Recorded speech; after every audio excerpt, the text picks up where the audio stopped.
Cette semaine, dans Afrique, nous partons à la rencontre de quelques-uns des 300 000 migrants au Soudan qui ont fui l'Érythrée dans l'espoir d'une vie meilleure en Europe. Nous nous rendrons ensuite au Niger où la récente interdiction de transporter des migrants a un profond impact sur l'économie locale. Enfin, direction le Nigeria où les habits traditionnels redeviennent tendance. Mais d'abord, voici les titres de l'actualité cette semaine.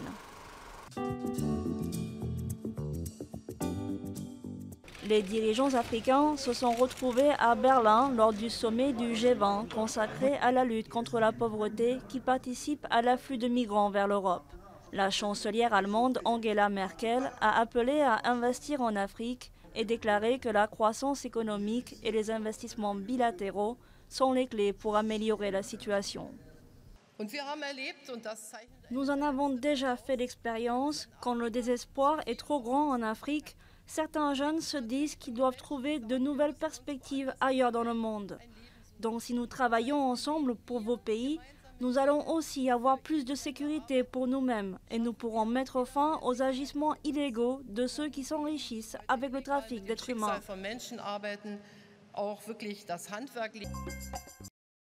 La femme de Toba Tabane, le nouveau Premier ministre du Lesotho, a été assassinée 2 jours avant qu'il ne prenne ses fonctions.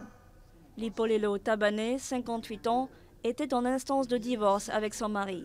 Elle a été tuée à 35 km au sud de la capitale où elle s'était rendue avec une amie. Thomas Tabane a formé une coalition avec 3 autres partis à la suite des élections législatives de début juin. Une alliance destinée à renforcer la stabilité politique dans ce pays fragile. Au moins 18 personnes ont été tuées dans l'attaque de 2 restaurants voisins à Mogadiscio par des militants islamistes Chebab. Il y a eu d'abord une attaque suicide à la voiture piégée contre l'établissement Posh Treats, puis les hommes armés ont pénétré à l'intérieur du restaurant Pizza House. Les 2 établissements sont très populaires auprès des jeunes somaliens lors de la rupture du jeûne du Ramadan. L'ancien chef rebelle congolais Bosco Ntaganda a raconté les horreurs qu'il a vues lors du génocide au Rwanda en 1994 et comment elles l'ont poussé à s'engager pour que cela ne se reproduise pas. Les troupes rebelles qu'il dirigeait sont accusées d'exactions dans la province congolaise de l'Ituri en 2002 et 2003. Près de 2 ans après l'ouverture de son procès, l'ex-chef rebelle a pris la parole pour la première fois. Il nie les 13 chefs d'accusation de crimes de guerre et les 5 charges de crimes contre l'humanité.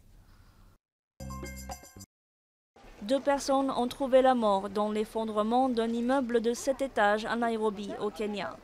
Les habitants ont été évacués quand le bâtiment a commencé à se fissurer puis s'est écroulé. Ce genre d'accident est un problème récurrent au Kenya où les normes de construction sont affaiblies par une corruption chronique. En avril 2016, une 50aine de personnes sont décédées dans une catastrophe similaire. Hélène Zille, l'ex-chef de l'Alliance démocratique, le principal parti d'opposition sud-africain, s'est excusée pour un tweet controversé dans lequel elle vantait certains aspects de la colonisation. Elle avait écrit « Pour ceux qui considèrent que l'héritage du colonialisme est seulement négatif, pensez à l'indépendance de la justice, au réseau de transport, à l'eau courante, etc. » Son tweet a suscité la controverse et a provoqué la suspension du parti et ses excuses 3 mois plus tard. Je réalise que mon tweet a ouvert les blessures de l'histoire. En particulier, je reconnais que mes propos ont blessé les Sud-Africains qui ont souffert durant la colonisation. Pour tout cela, je suis sincèrement désolée.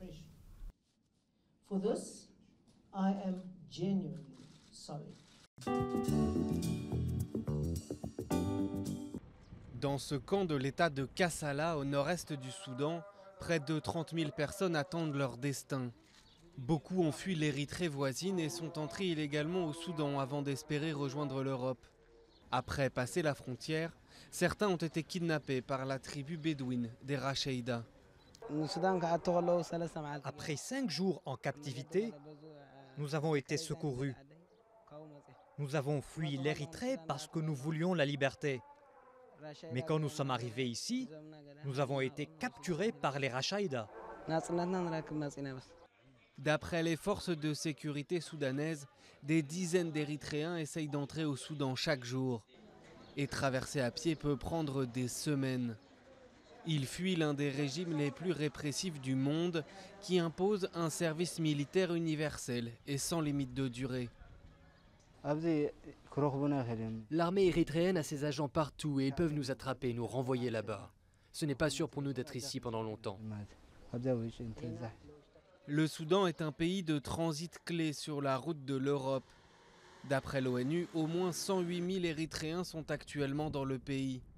Ils passent ensuite en Libye ou en Égypte avant d'embarquer pour une traversée périlleuse de la Méditerranée. Pour réduire le trafic, les forces soudanaises ont augmenté le nombre de patrouilles le long des 600 km de frontières. La frontière est longue et difficile. Le Soudan ne peut pas la garder seul, même en déployant toutes ses capacités. Il ne peut pas la surveiller. Nous avons besoin d'une coopération internationale. Le trafic des migrants serait devenu un commerce de plusieurs millions de dollars. Dans les camps, les Érythréens disent vivre dans une peur permanente d'être envoyés chez eux. Certains ont payé des milliers de dollars pour traverser et beaucoup ont encore l'espoir d'atteindre l'Europe.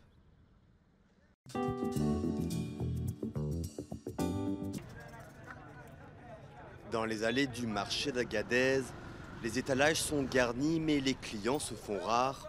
Issou vend des habits. Depuis l'interdiction du trafic de migrants, plus personne ne vient s'approvisionner chez lui. Avant, je peux vendre par jour 100 gants, 80, 50, 60, ça dépend. Mais maintenant, peut-être même 2 ou 3, tu ne peux pas vendre. Plaque tournante de l'exode des clandestins africains vers la Libye et l'Europe, Agadez est frappée de plein fouet par la loi interdisant le transport des migrants, entrée en vigueur en 2015. Les contrevenants risquent de 1 à 30 ans de prison et des amendes de 4 000 à 45 000 euros. Pour les passeurs et les rabatteurs, c'est désormais la crise. Le matin, tu vas voir plus de 200 ou 150 passagers. Actuellement, ça ne dépasse pas 4 ou 3 qui arrivent. Donc, c'est changé. Avant, chaque jour, il faut gagner 30 à 40 000. Actuellement, des fois, jusqu'à une semaine, j'ai rien. Pour dynamiser la région et tenter de faire émerger des activités alternatives, le Niger a adopté un programme de 460 millions d'euros soutenu par l'Union européenne.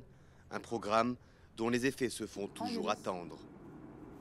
On veut contrôler la migration, on veut arrêter l'immigration, l'économie va avec.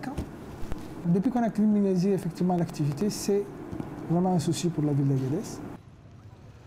Extrêmement pauvre, le Niger est pris en étau entre les groupes islamistes implantés dans le Sahel et Boko Haram dans le sud. La chute de l'économie à Agadez risque de pousser les chômeurs vers d'autres activités plus lucratives, comme le trafic de drogue, d'armes ou de voitures.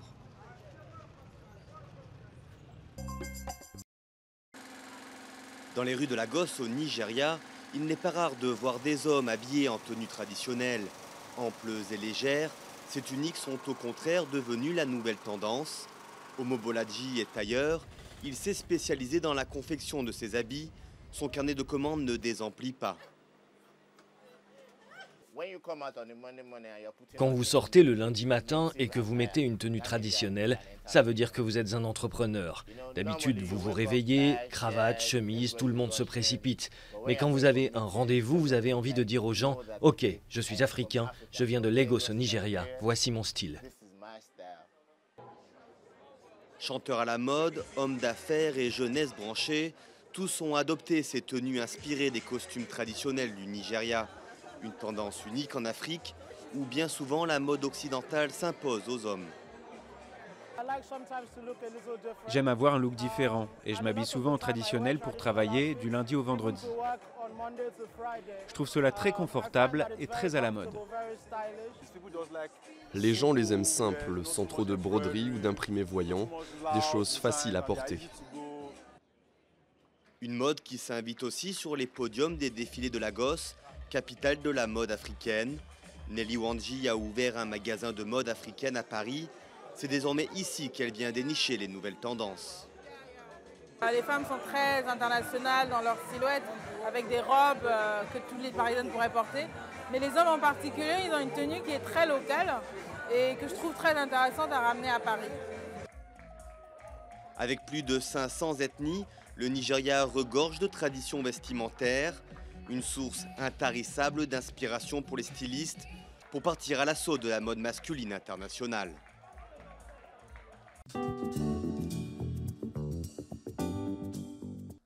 L'Afrique du Sud a triomphé contre le 15 de France sur un score de 37-14 à Pretoria pour le premier match test de la saison.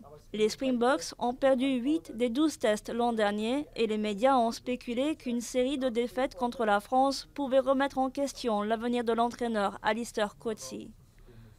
Enfin, les fans, les proches, les coéquipiers et les amis du footballeur ivoirien Cheick Tioté lui ont rendu hommage à Pékin avant que son corps ne soit rapatrié dans son pays natal. L'international ivoirien s'est effondré pendant un entraînement avec son club chinois. Les causes de sa mort n'ont pas encore été établies. Dans notre prochaine édition, nous partirons à la découverte des nouvelles applications qui aident les petits commerces au Sénégal. À la semaine prochaine!